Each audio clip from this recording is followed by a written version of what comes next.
السلام علیکم ورحمۃ اللہ وبرکاتہ۔ وعلیکم السلام ورحمۃ اللہ وبرکاتہ۔ اچھا بابا جی، یہ بتائیے کہ نمرود کتنے سال تک بادشاہ رہا اور اس کے ناک میں جو مچھر تھا وہ کتنے سال تک رہا؟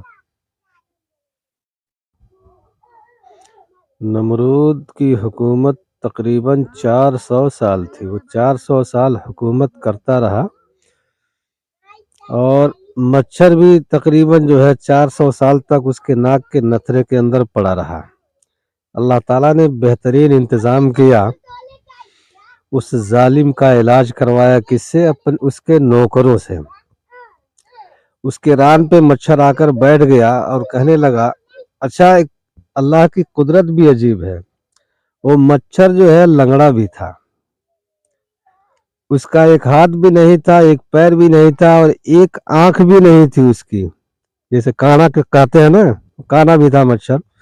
تو نمرود کے جانگ پر ران پر آ کر بیٹھ گیا اور مچھر نے کہا کہ تیری موت کا کارن میں ہی بنوں گا۔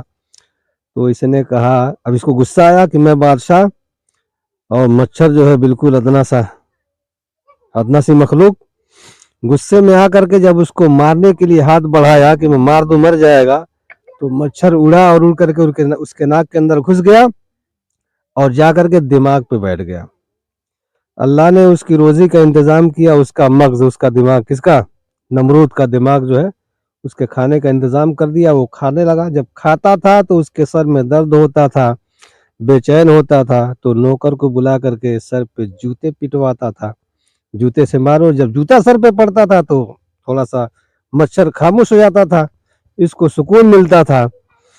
کبھی کبھی ایسا بھی ہوتا تھا کہ روٹی گرم کر کے گرم روٹی گرم جو ہوتی ہے اس کو سر پہ رکھواتا تھا، اس سے بھی تھوڑا سا مچھر خاموش ہو جاتا تھا۔ تو تقریباً 400 سال تک مچھر بھی اس کے ناک کے نتھرے کے اندر جا کر کے بیٹھا ہوا تھا اور وہی مچھر اس کی موت کا سبب بنا۔ ماشاء اللہ، بہت ہی اچھے طریقے سے، بہت ہی اچھے انداز میں آپ نے جواب دیا۔ اللہ آپ کو جزائے خیر دے۔ دوستو، کیا آپ کو معلوم تھا؟ اگر معلوم ہو تو ہمیں کمنٹ میں لکھ کر کے ضرور بتائیے گا۔ جزاک اللہ خیر۔